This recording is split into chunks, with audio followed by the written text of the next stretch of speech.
Hi, good morning. So, today is Saturday. Yan, actually, marami na naganap. Pero ito, lunch ko na. Yung mga bata, tsaka si Jamie, ay na kumain dahil medyo busog pa. Maligayang Sabado! Diba? Tagalog na Tagalog. Happy birthday kay Briggs! Hello! Happy birthday sa'yo! Yun nga, syempre gusto natin mabatiin yung kaibigan natin, si Sir Briggs Acosta. Happy birthday, sir! And yun nga, ito lang yung lunch ko ngayon. Pero paubos na to eh, kasi last week ba yun or 2 weeks ago? Galing ako sa Happy Dim Sum. Ang dami kong binili. Inabot ako ng parang $100. Parang 2 packs ng siomai. Tapos, hakaw, isa. Then, ito sinubukan ko ngayon, chicken feet. So, yung matchang. Tapos yung matchang, naubos na namin ni Jamie kanina. So, siguro, bibili na lang tayo sa mga susunod na araw. Pero ang laking tulong nga na itong siomai. Dahil every time nga na nagugutom ako, at least pinapa-steam ko na lang kay Jamie. And parang iniwan na nga namin yung steamer dun sa lutuan. Kasi almost everyday ako nagpapaluto ng siomai dahil masarap nga siya. Tsaka every time parang naaalala mo yung kabataan. Yun nga sabi ko kay Jamie. Kasi nung bata ako, favorite ko talaga ang siomai. And naluluha-luhang gano'n. Grabe ka. And dun kami kumakain before sa may country chicken. Na eventually, nakilala ko nga yung may-ari nun. Kasi naging kaklase ko siya nung college. Yun, si Beng Beng. Hi! Padala dito yung country chicken. Nakakamiss eh, no? Ayun nga, kagabi na pinag-uusapan natin kung ano ba yung, pag nakauwi tayo sa Pilipinas, ano yung unang restaurant na kakainan mo? Kasi tinatanong ako ng mami ko dahil kagabi nga magkausap kami kung ano ba raw namimiss ko na pagkain sa Pilipinas. And eto, si Jamie, siya na yung sumagot lahat ng tanong ng mami ko. So ano ba yung sagot ko? Una is yung aristocrat, syempre. Pangalawa, Manam. Mga Filipino restaurant, Manam. Mesa. Mesa. Pero namimiss ko nga rin yung yung country chicken, yung chicken doon. So aside from doon sa siomai, masarap din kasi yung chicken doon. Yung poheng na lumpia sa may Binondo. Yes. Ano pa ba? Ano pa ba yung mga namimiss natin? Masuki! Hello! Nanonood ka. Ano pa ba yung namimiss natin? Syempre yung dampa. Oo, yung mga seafood doon. Dahil dati, yung mga kaibigan ko nga, hindi naman every week, siguro mga every other week, nagkakayaan kami kumain doon sa dampa. Kaya nga. Tapos yung mga fishball, yung mga street food, yan ang mga namimiss ko din. Yung fishball, kikiam. Namimiss ko yung fishball sa may Masangkay naman. Kasi doon kami nag-aral before, doon sa area na yun. Pero at least yung mga siomai na ganito, hakaw, at least ngayon may nahanap tayong lugar na masarap naman siya. Tapos affordable pa. Ito naman, gawa naman ni Sarah. Banana bread na walang baking soda, kaya parang naging hindi ko maintindihan, parang naging na siya, mushy ba yung tawag dito? Oo, kaya masarap naman siya. Masarap yung lasa, very, hindi siya matamis, pero yun.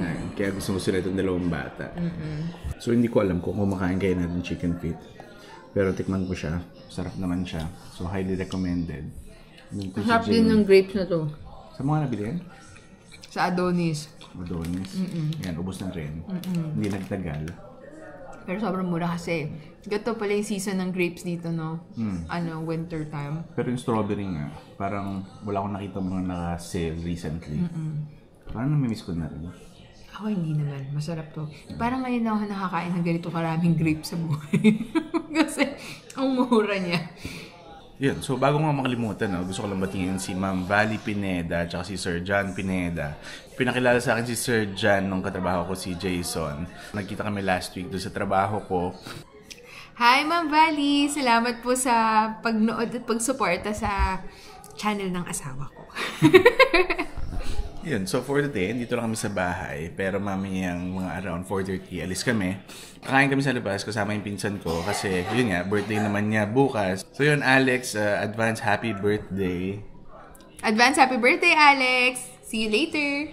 Yun, pero si Sarah, umalis kanina. Nakita ko nga siya, nakapang-workout siya na damit. Tinanong ko siya kung saan siya pupunta. Sabi daw niya, mag-wall climbing daw siya.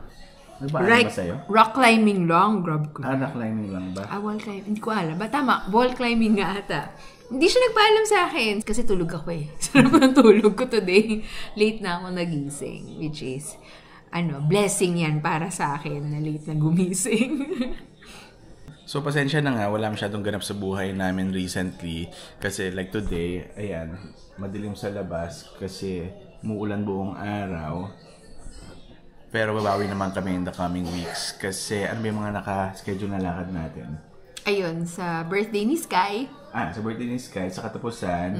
And sa 29 naman, pupunta kami sa Windsor. Medyo madami kami. Ilan ba tayo? Ilan nag-confirm?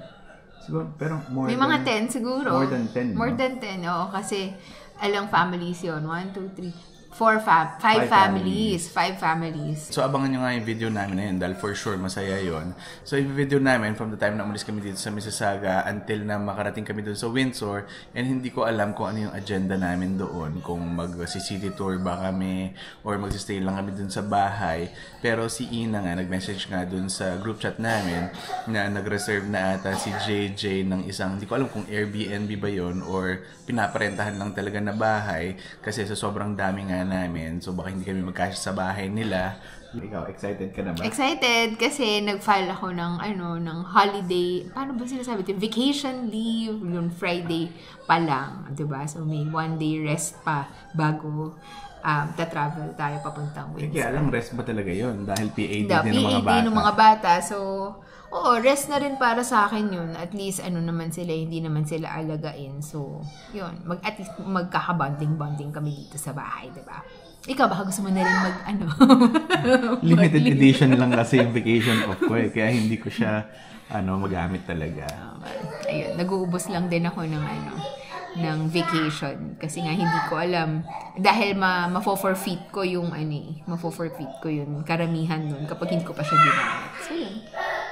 And isa pa pala, yung isang Christmas party na attendan ko is towards the end of November din. So, nakaka-excite lang dahil this time around, 2 Christmas party nga yung attendan ko. Ako din, magkakaroon ako ng Christmas gala ang tawag nila dun eh. Tapos, ayun, nagbayad ka? Oo nga, dito yung Christmas party, binabayaran mo rin eh. Kanya-kanyang bayad dito. So, yun. Subsidized naman siya. So, at least, yun, mas maliit na portion yung binayaran ko. Pero gagastos ka ba? Bibili ka pa ba ng damit for that? Hindi na. Bakit pa ako bibili ng damit? Kasi sabi mo gala eh. Usually kapag gala, kailangan medyo formal yan. Meron naman ata ako dyan. Okay na yun. Hindi naman ako awardee para mag-ayos ng sobra. And starting this week nga, sabi ko kay Jamie na simulan na nga yung pag-inom ng vitamin D3. Kasi nung nag-summer nga, nag-stop na kami uminom ng D3. Pero ngayon, ayan, madalas madilim na naman. Oo, tsaka ngayon uminom ka ba? Oo, uminom ako kanina. Kanina lang? Oo, kanina lang ulit. Ayun, tapos ayun na nga, dahil taglamig na naman ulit, ubos sila ng ubo. Kawawa nga kasi every time na lang na ganito yung season, parang kailangan na naman natin buksan yung humidifier. May mga gano'n na naman tayo ang kailangan buksan. Pero yun, kawawa lang yung mga bata dahil nakakaawa. Pero buti na nga lang, may naiwan pa tayo nag-gamot from last season. Pero hindi ko nga alam. Ito kasi, parang sinadjust lang to ni Ina before. Ito rin daw yung pinapainom niya kay Luna. Ito siya. Anong basa rito? Sodal, honey. So far, okay naman siya. Pero kung meron nga kayong masasuggest na iba, please feel free lang na ilagay sa comment section. Okay naman yung Stoidal kasi bagay naman sa mga bata. Every time na iniinom nila yun, parang nasusooth yung lalamunan nila. Tapos parang feeling ko lang din kasi ako psychologically na ko siya, na hindi siya gamot, basta honey siya. So, yun yung maganda dun sa ni-recommend ni Ina. So, ready na yung 2 bata. Okay! What? What is this? Si Enzo, naging favorite niya na yung damit na yan. No? Dahil may nagsabi raw sa kanya sa school na cool daw yung damit. Kasi nung first time na sinuot niya yan, nung picture taking, and then nabati ata. Kaya ngayon, gusto niya na sinusuot almost every week to. Yan, mga 4:30 pa lang.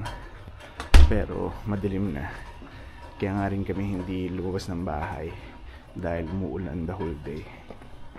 Pero yun, punta na kami dun sa restaurant. Yun.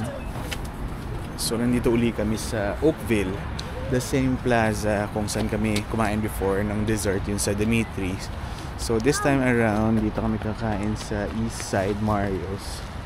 First time ko lang din kakain dito. Ikaw, nakakain ka na ba dito? Hindi pa? Di ba mas matagal ka dito? Kaysa sa akin. Yun nga, kahit na 3 years na ako rito, pero marami pa rin akong restaurant na hindi nakakainan. Kasi ako usually, yun nga, sabi ko nga na kapag meron ako nagustuhan na restaurant, yun, paulit-ulit lang, doon ako kumakain. So ito, chinek ni Jamie kanina. Ano yung mga pagkain dito? Pasta pizza. Pasta pizza. Yun, subukan natin.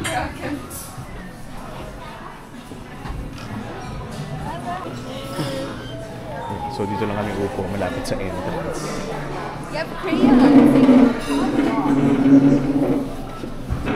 Ito siguro yung dalawang bata, gutom na to. Dahil nag-breakfast lang, hindi na nag-lunch. Ayan. So ito na yung pagkain namin. Ito yung birthday boy, Alex. Ito si Marie Chris. Ano yung kinakain mo? Seafood, shrimp, Alfredo. Ito si Marie Chris kasi sinasabi sa akin kanina. Yung pagkain daw rito. Ano ko kanina? Yung soup ko? Yung soup ko kanina? Oh, Italian wedding. First time ko lang kasi nakatikim nun. Marami magsasabi sa'yo. Na ano? Sabihin na ano ka. First Italian wedding lang, may mabibili kang kanun.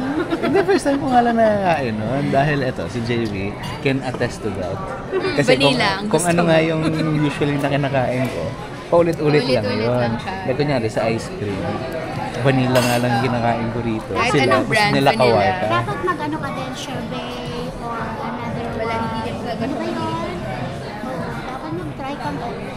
Yan. So ito, in-order ko ngayon, seafood linguine. Ito, kilala ko siya. Pero sa soup, Kilala niya kaya tomato, pero kanina hindi. So kung meron nga lang mushroom soup dito, malamang yun yung in-order ko, yung mushroom soup. Italian wedding. Hindi, yung mushroom soup. Kung may mushroom soup, Oh, tapos wala pa. ayun, wala. Yun lang kasi yung kilala ko. Tama. So hindi mo, ngayon kilala mo na si Baker. Si Italian Ayan, wedding. at least nasubukan ko na. Potato bacon. And potato bacon. Ayan, eto sila. Kasama ko rin to sa December. Kailan ba? December 29. Confirm na ba yun? Yan. Pupunta kami, medyo malayo din eh. Kitchener. Pero overnight. So kami dalawa ni Jamie, nagpaalam na kami magbakasyon. Ikaw pinayagan ka na magbakasyon, di ba? Yes, approved ang aking vacation. Yan. Pero medyo matagal pa naman. End of December pa. In-approve eh. Kasi And you have to usually bring weekend. your swimming. Swimming We have attire? an indoor swimming pool. Excited! Oh, you wanna swim? Ayan. Yan, si Sky. Ando sa kabilang dulo. Yan, kain muna kami. Ako, mula na naman pala.